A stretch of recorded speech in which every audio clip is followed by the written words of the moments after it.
Bonjour à tous, bienvenue sur ma chaîne Lecture et Gourmandise, j'espère que vous allez bien.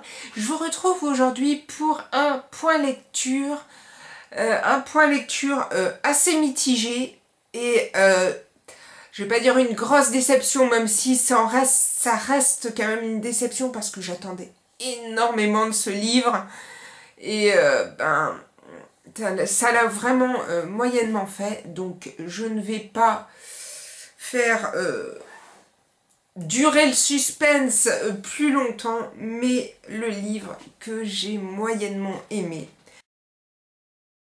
Et ça m'attriste énormément parce que j'adore cet auteur, mais c'est Austerlitz 10.5, donc c'est écrit par Anne-Laure Béatrix et François-Xavier Dillard, que j'adore, j'ai adoré ses autres livres, mais celui-ci ne m'a pas plu. Alors, pourtant, c'est vraiment, quand j'ai lu la 4e de couverture, je me suis dit, c'est un livre qui va me plaire, parce que, donc, on parle de 1910, où il y a eu une énorme crue à Paris, et où la Seine a atteint vraiment son niveau maximal, et donc en sachant que Austerlitz 10.5, en fait, c'est l'échelle hydrométrique qui se trouve sous le pont d'Austerlitz et qui permet de mesurer les crues. Et donc 10.5, c'était la limite, la mesure qui s'est faite donc plusieurs années plus tard, je sais pas si c'est pas 100 ans, enfin, ou quelque chose comme ça, je me rappelle plus de la date précise, parce que c'est mis de nos jours, enfin bref, plus de 100 ans après, elle atteint 10.5, c'est-à-dire vraiment une crue très très forte, et une vague de boue qui va s'écouler comme ça sur Paris, qui va ravager la ville de Paris, et on va suivre. Donc ça part de cette idée-là, et un an plus tard, on va suivre un policier qui s'appelle François Mallarmé, qui a perdu sa femme et son enfant lors de cette crue, et qui ne vit plus en fait depuis qu'il les a perdus. Il essaye tant bien que mal de continuer son travail de flic jusqu'à ce que des meurtres ait lieu donc dans la capitale, et qui se retrouve en fait pris dans cette histoire de meurtres, et ces meurtres-là vont le conduire au Louvre, où il se passe des choses vraiment bizarres, et tout ceci tourne autour des œuvres du Louvre, et en particulier de la Joconde, donc Mona Lisa. Ça avait vraiment tout pour me plaire, je voyais vraiment, moi je m'étais fait un peu un scénario un peu catastrophe et tout, et pas du tout. Ce Paris un peu ravagé me plaisait, les histoires de meurtre ça me plaît parce que moi j'aime tout ce qui est polar, et pourtant les personnages, et je pense que c'est là le gros souci que j'ai eu avec ce livre, c'est que je n'ai pas réussi à m'attacher à un des personnages, et en fait du coup ce qui fait que j'ai pas réussi à suivre tous les événements, parce qu'on ne peut pas leur enlever que il y a vraiment un gros travail sur les personnages, que les événements s'enchaînent, donc on ne s'ennuie pas, et en même temps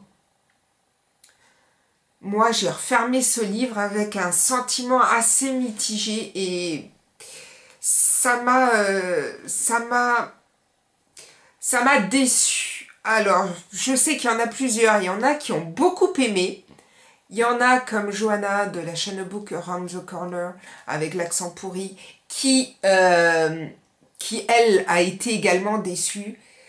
Mais c'est vrai que au-delà donc de cette enquête sur les meurtres, c'est pas vraiment un point principal, et on se laisse un peu écraser par une tonne de personnages, des politiques, des choses, enfin des personnes comme ça qui arrivent pas de nulle part, mais il y a tellement une profusion de personnages différents qu'on ne sait plus moi, à un moment, j'étais paumée.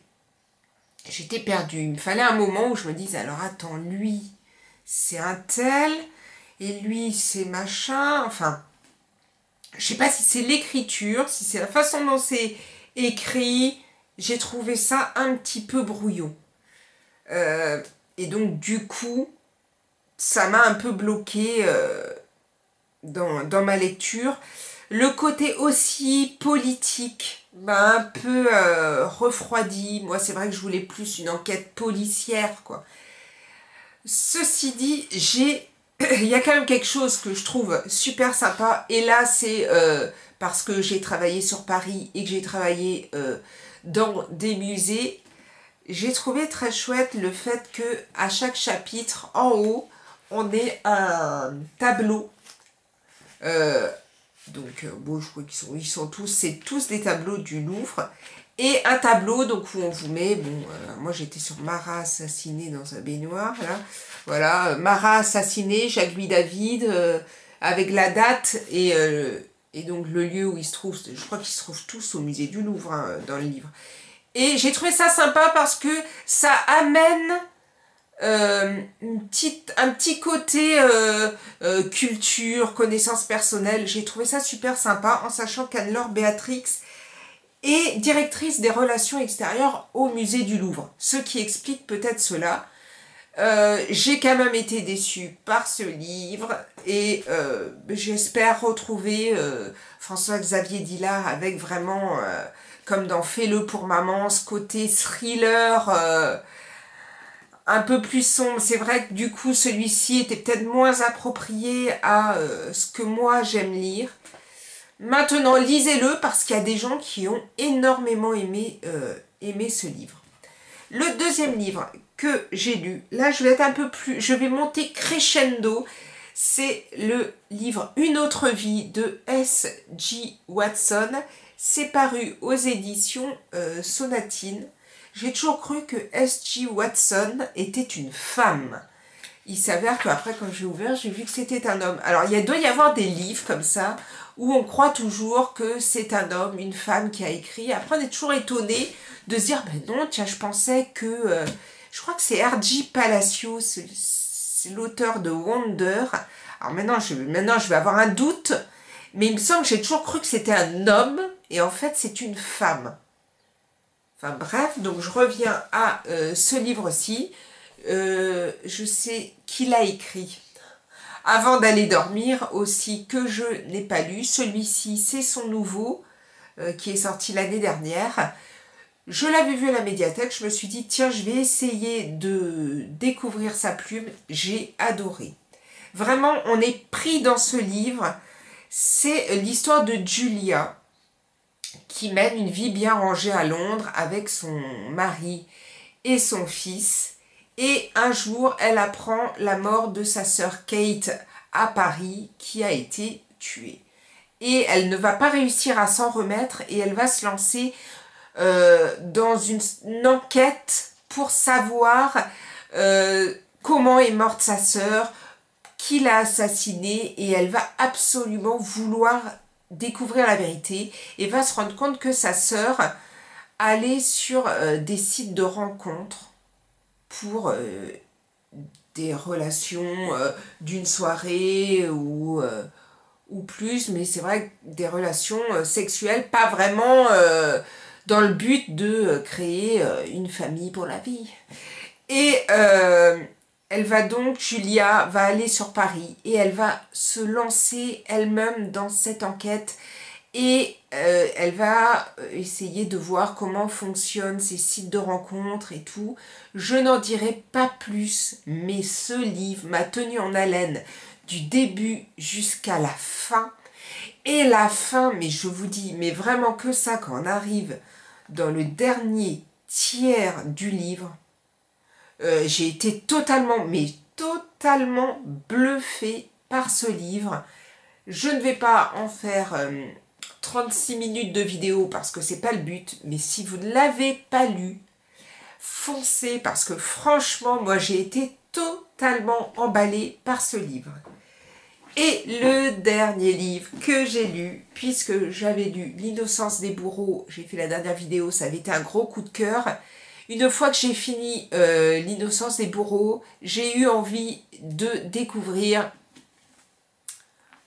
Après la fin. Donc j'avais lu Derrière la haine, j'avais adoré ce livre, il m'avait glacé totalement. J'étais arrivée à la fin du livre en me disant mais c'est horrible, mais c'est affreux, vraiment c'était limite insoutenable la fin de ce livre. Et du coup, c'est vrai que j'avais celui-ci et ça m'avait bloqué. Vous pouvez pas savoir comment ça m'avait bloqué. Et j'avais besoin en fait de prendre du temps avant de passer au deuxième. C'est très rare que ça me fasse ça. Mais j'avais vraiment envie de prendre un moment pour souffler, pour me dire mais c'était tellement intense que il fallait un peu que je... Et c'est vrai que du coup, j'ai bien attendu un bon mois pour découvrir celui-ci. Et que dire, c'est limite, moi je l'ai trouvé encore mieux que l'autre. Bon, il y a des personnages récurrents, je ne vais pas vous en parler plus que ça non plus, qui terminent donc derrière la haine et que l'on retrouve là plusieurs années plus tard, puisque... sans dire de bêtises, ça doit être 7 ou 8 ans plus tard. Et donc, c'est juste génialissime. Mais vous ne pouvez pas vous imaginer le bonheur et le pied que j'ai pris en lisant ce livre-ci. C'est toujours difficile parce que je ne peux pas vous parler du livre. Parce que si je vous parle du livre, je risque de spoiler la fin de l'autre. Mais franchement... lisez, délai, parce que franchement pour moi ça a été un livre, enfin je dis un livre parce que ça reste quand même 2 tomes d'une même série, juste fantastique, un pur bonheur, lisez-le, c'est pour moi un de mes livres préférés actuellement parce que moi j'aime tout ce qui est thriller et là c'est juste parfait, mais on est pris dedans et vous ne pouvez pas vous imaginer jusqu'où on peut aller, c'est vraiment très très réussi. En attendant, je vous souhaite de bonnes lectures et je vous dis à très bientôt pour une prochaine vidéo. En attendant, prenez soin de vous. Ciao ciao!